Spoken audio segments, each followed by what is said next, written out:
بسم الله الرحمن الرحيم الحمد لله رب العالمين والصلاة والسلام على رسول الله وعلى آله وصحبه أجمعين. All praise and thanks belongs to Allah subhanahu wa ta'ala, and may the peace and blessing of Allah be upon His servant and final messenger Muhammad sallallahu alayhi wa sallam.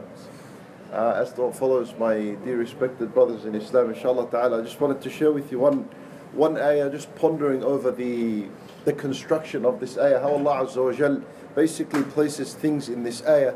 This is عند قوله تعالى in Surah Al-Baqarah, a very famous ayah, يا أيها الذين آمنوا استعينوا بالصبر والصلاة. O you who believe, seek help through patience and salah and prayer. And this is something that happens over and over in the Quran. It's not only in this place. In another ayah, when Allah Azza wa Jal addresses Bani Israel, He says to them, وَاسْتَعِينُوا بِالصَّبْرِ وَالصَّلَاةِ. So there is sabr, and then straight after it comes salat.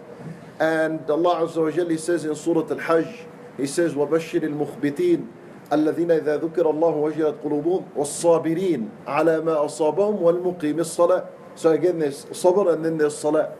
Allah Azza wa Jal says about Luqman alayhi salam when he gave advice to his son, يَا بُنَيَّ أَقِمِ الصَّلَاةِ. So there is salah. وَأْمُرْ بِالْمَعْرُوفِ وَنَهَ عَنِ الْمُنكَرِ وَاصْبِرْ. There's the word وَاصْبِرْ عَلَى مَا أَصَابَكَ. So now, most definitely one has to sit down and ponder and think over the fact of why does Allah Azza wa Jal mention these two right next to each other most of the times, sabr and salat. And you know, a salat is a worship, and there are many other worships that Allah Azza wa Jal ordained upon us. So why wasn't another one mentioned, like wasta'inu bis sabri was siyam, or wasta'inu bis sabri was zakah wal hajj, and whatever it is of the many ibadat, of the many worship that Allah Azza wa Jal gave us. So this is what I wanted to share with you. Why are these two together? As-sabr and as-salah. What kind of lesson do we learn? This is absolutely gold. It will take you somewhere else in terms of when you understand why both of them are together and how the ulama actually interpreted why they both came next to each other. So number one, there's a few links. I'll tell you where you have to really concentrate. The first one is very simple to understand. Number one, the word or the worship of salah came straight after patience, sabr, because the very most thing your patience is tested in is salah. The very most thing of the entire forms of worship that Allah gave us, nothing like salat will test your patience. Nothing like salat will test your patience. So if you want to measure yourself, are you a person that has patience? Are you from the people of sabr or not? Then see how your salat is. Are you patient with your salat? How quick do you pray it? Can you spare some time for it and give it its time? Can you have sabr on the fact that you wake up every single day and make wudu and drive in the cold and in the rain? This is all part of testing your patience for salat. You're coming during this time and going. Now that Ramadan is coming, Allah Azza wa Jalla is testing your patience with this salat. How long can you pray? You know, the salawat that Allah Azza wa Jalla is ordaining upon you in this month. How long, how much time can you spare for salat al-tarawih, mathalan, for the prayers, for the sunan during the day? Everything that has to do with salat is testing your patience. Whether it's wudu, whether it's coming to the masjid, coming early so you can sit in the front rows, praying salat al-sunnah, taking your time in the salah, doing your adhkar after the salah. All this is testing your patience. Now you see yourself, check yourself. If you're someone that has no patience with salah, and as soon as you begin and you rush through it, and hardly there's ever dhikr after your salat or not, then you need to understand that you don't have that sabr that Allah Azza wa Jal wants. This is where it's tested. So this is why salat came straight after as-sabr, because nothing of the worships will test your patience like salat. That's number one. Number two is this, and this is also it's beautiful from all angles. Number two, they say that as-sabr, if you were to look it up in the dictionary, it says as-sabru huwa al-habs. This is what patience is. As-sabr is habs, meaning it's caging yourself, holding yourself back. That's the linguistic meaning of sabr. And then of course it makes sense, because when you're patient over something, meaning you're holding yourself, you're caging yourself back from any emotion you're about to burst out. So sabr means al-habs. Okay. Means to cage yourself, hold yourself back. And of the many worships Allah Azza wa Jal gave us, the only one that you really cage yourself is salat. Like look at all the other worships. For example, siyam. In siyam, alright, you're fasting, but you can talk, you can sleep, you can look around, you can look up, you can look down, you can do many things. In any other worship, as in zakat, as you're paying zakat, you can speak, you can talk, you can eat, you can drink. When you do hajj as well, it's the same thing. You're not restricted from everything. You can move and you can talk and you can walk and you can eat and you can drink and you have many other things you can do. But the only worship in where you're caged, you're held back, even from movement, is salah. So, وَاسْتَعِينُوا بِالصَّبْرِ وَالصَّلَاةِ. Salah came after the word sabr because sabr linguistically means al-habs, to hold yourself. And there is nothing that tests you holding back and caging yourself even from movement except salat, you know. So in salah you're not supposed to talk, you're not supposed to eat, not supposed to drink, you're fasting in salah, you know, you're not talking, you're not moving, you can't even lift your eyes up, you can't move left or right. There are so many things you're caged from. So salat came straight after sabr. These are two. Now this is the last one that needs some concentration in order to understand this. It gets really a bit tricky, but anyway, it's really beautiful to understand. And this is actually understood with the hadith of the Nabi sallallahu alayhi wasallam. Why did these two ibadat come together? And Nabi sallallahu alayhi wasallam in the hadith, authentic hadith, الطهور شطر الإيمان, you know the hadith, in the middle of it, he described the salat, he said, وَالصَّلَاةُ نُور. He said, الصَّلَاةُ نُور, salat is nur, it's light. And he said, وَالصَّبْرُ ضِيَاء. Before it there was وَالصَّدَقَةُ بُرْهَان, then وَالصَّبْرُ ضِيَاء. He said, and sabr is, and he said the word ضِيَاء, which we can just right now say it's light. So he said, sabr, he said, salat is nur, sabr is ضِيَاء, which is light. Now what's the difference between nur and ضِيَاء? So you stay with me on the point so you can understand this. Allah Azza wa Jalla, He says in Surah Yunus, He said, هو الذي جعل الشمس ضياء والقمر نورا. هو الذي جعل الشمس ضياء والقمر نورا. So you can put the الشمس ضياء with the word sabr. So sabr is like a sun. والقمر نورا, and the moon is nur, and the moon is like salat. Right? So keep this in your mind. The difference between nur and ضياء is that nur is light. Nur is reflective light. And ضياء is light with heat, like the light of the sun. So you know the light that the sun emits, it doesn't only emit light, it also emits heat. They say huwa nurun wa ihtiraq. It's light and it's heat. And the moon, there's no heat, it's only light. So you can think of the sun as warm light, and you can think of the moon as a cool light. Think of these two words. So now you got in your mind that sabr, which is as-sabru diya. Sabr is like a sun, it's warm light, and as-salat is nur, wal-qamara nura, and the salat is cool light. Keep these two in your mind. You see, my brothers, the moon, it gets its light from where? From the sun. That's why it was called qamaran munira. It was called a reflective light. The moonlight will never shine if it wasn't charged by the sun. So in other words, Allah Azza wa Jalla is teaching us that our salat feeds off the sabr. Because if the salat is nur, that's the moon, then it needs to get charged from somewhere. Otherwise it won't be complete and bright. And its charge comes from sabr. So you have no sabr in your life, basically your salat will be dark. It will be dark and it won't be lit, it won't be enlightened with anything. So your salat relies heavily on your patience. It needs your patience. Without patience you cannot do anything. And that goes back to the first point. But now you're understanding it clearly with the objects and the example that the hadith gives. Now this is the other thing. You know that as-sabr, keep that the cool light and warm light in your mind. As-sabr, my brothers, is of three types. Watch this. Three types.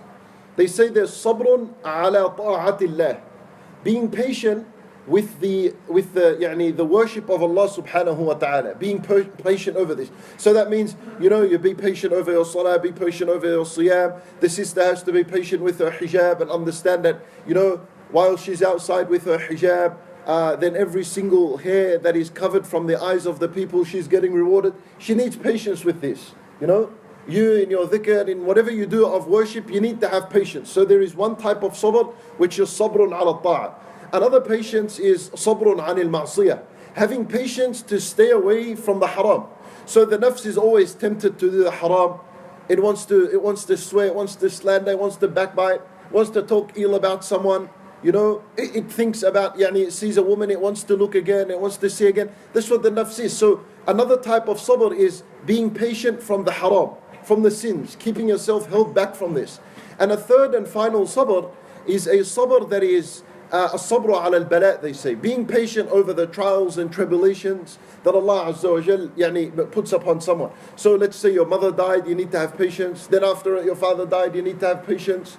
Then after it, you lost your arm, someone died in the family, you lost your house, your money was gone, and you got sick, and so many things that happened to you, you also need patience. Patience of three types. The first one on the worship, second one is away from the sins, and the third one is on whatever on whatever tribulation Allah puts upon you. Now watch this. As-sabr was-salah, how they come with each other with these three things. Number one, the first type of patience is patience over the worship of Allah. So this is the first one, was-sabr was-salah. Patience, and then the patience, and the first and foremost thing it's going to shine with is salah. Then the second type of patience is patience away from the haram. We also learn that the one who is patient in his salat and remains steadfast on his salat will keep him away from the haram. Right? Inna salata tanha anil fahsha'i wal munkar. The prayer keeps you away from the fahsha, from the major sins, and from the sins as well, which is al-munkar. And the third and last type of sabr was sabr from what? From the bala, from the catastrophe, from the calamities Allah puts upon someone. Now, this is the best one to understand.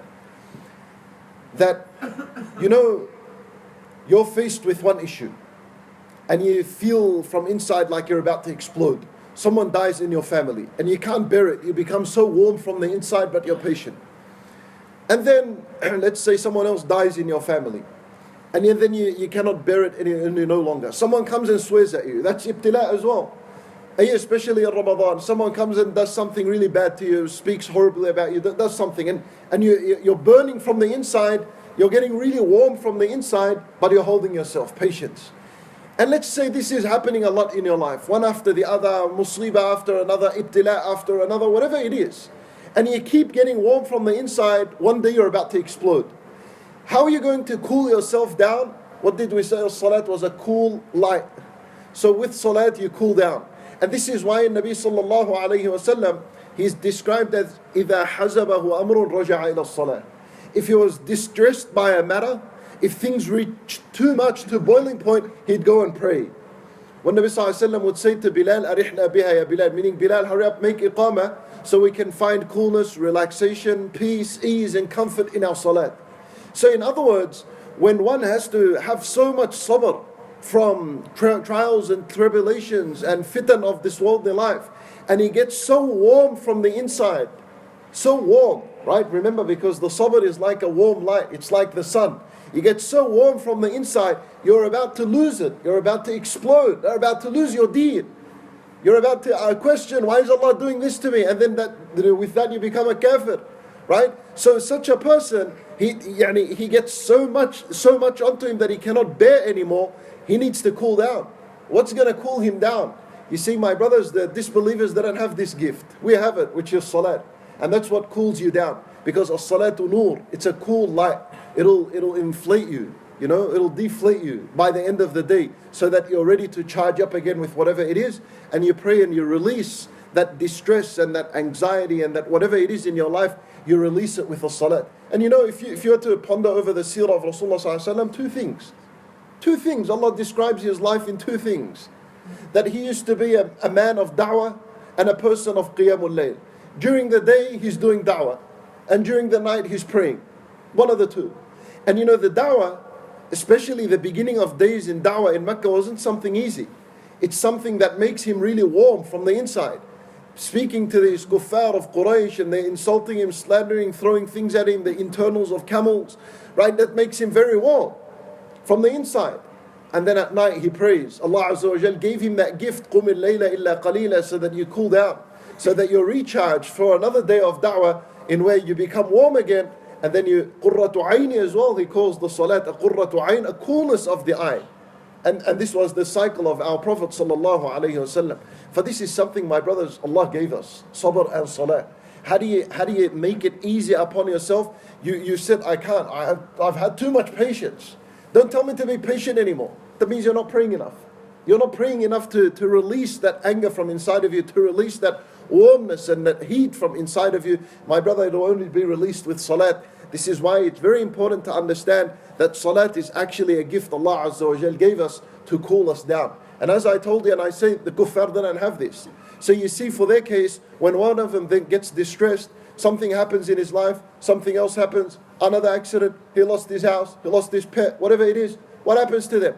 They become really hot from the inside, they have no more solution. So the only solution is overdose on drugs, go kill yourself, kill someone with you as well so you don't feel bad about killing your own self, kill your children with you, because there is nothing to cool them down.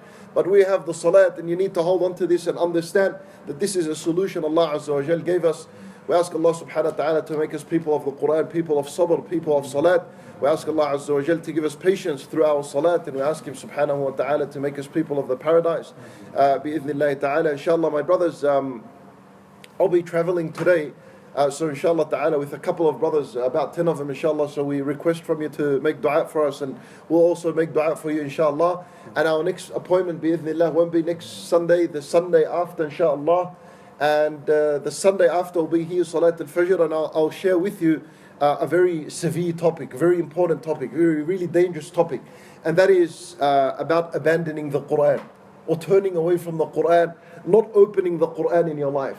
Just not opening it. Don't worry about the pondering aspect of it and so on. We just wanted to talk to you about the dangers of not opening the Quran in your life. Inshallah ta'ala, we'll do this when we come back, bi'idhnillahi ta'ala. We ask Allah Azza wa Jal to accept from us all. إنه ولي ذلك والقادر عليه وصلى الله وسلم وبارك على نبينا محمد وعلى آله وصحبه أجمعين.